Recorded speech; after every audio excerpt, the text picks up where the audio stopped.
Today's topic for guided notes is stress and depression. Some contributing factors for depression in teens.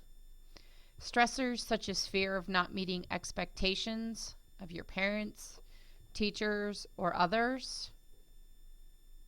When things go wrong at school or at home, teens feel unsure of their abilities or may question how they fit in.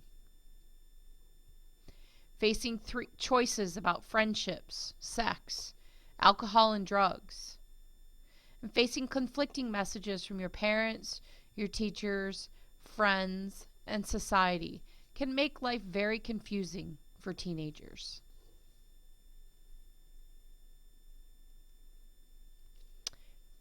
As we look at the model on the right, depressive symptoms like loss of sleep and poor concentration mean we cope less well and things begin to go wrong. This leads to still greater levels of depression, despair, and negativity with still worse physical symptoms, which leaves us less able to cope. And as you can see by the graph, it goes on and on. So stress and depression. Continued stress can lead to depression. Continued depression can lead to suicide. So managing stress can prevent or reduce depression and suicide. Suicide is the third leading cause of death of 15 to 24-year-olds. So it's important to manage both stress and depression. The definition of depression. Depression is a common and serious medical condition characterized by extreme sadness and a loss of pleasure in life. It's not just one bad day.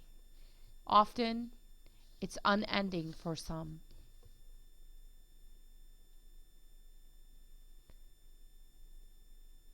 As we look at this slide, stress and depression, and we see the depression progression, when we talk about serotonin, a hormone or chemical that your brain produces. When we have stress, we have negative thinking, and we also find that our serotonin level decreases. With that, our self-esteem decreases, and we're kind of in the pit, if you will. This is where we find we need to provide sometimes medication for people, improve thinking, cognitive therapy, what deals with how we think, and utterly just to be able to deal with the stressors. Causes of depression. First, there are biological factors or genetics. We know that depression runs in families. So if you have a parent or a sibling or a grandparent that may suffer from depression, you too may suffer from depression. There are also psychosocial factors.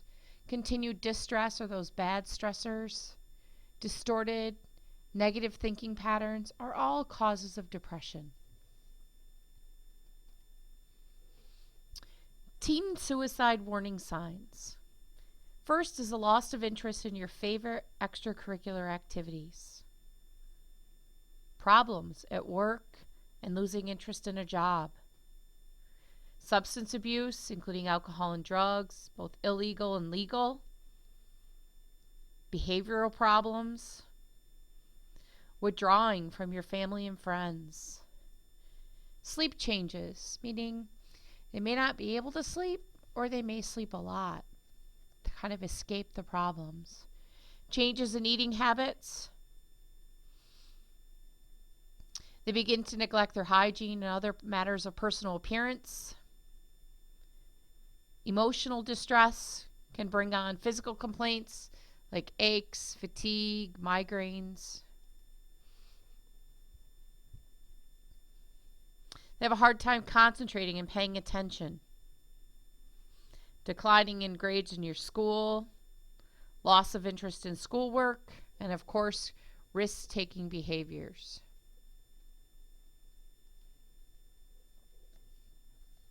Complains more frequently of boredom, does not respond as before to praise, or maybe friends or family members who have attempted suicide.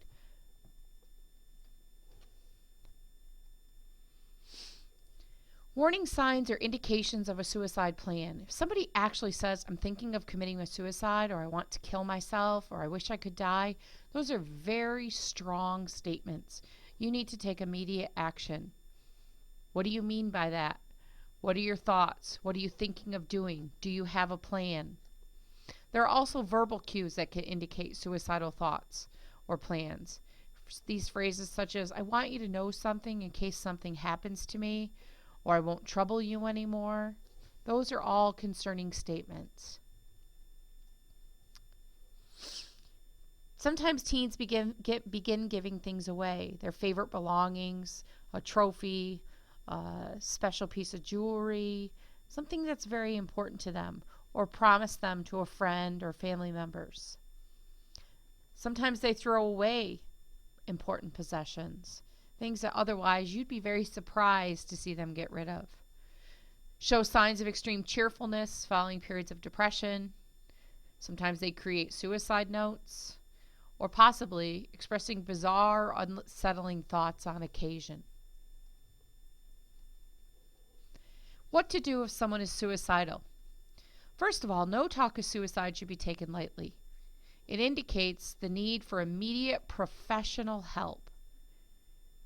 Any suicidal gesture, no matter how harmless it seems, demands immediate professional attention. I think we have to sit back and say, who are we to judge whether they need professional attention? If you feel that someone is suicidal or has said that they've threatened to take their life, you need to seek help from an adult immediately.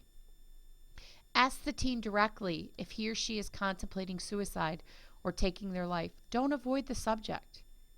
How do you plan to do it? If they have a plan, that's even greater cause for concern. Be alert to their feelings. Never keep it a secret.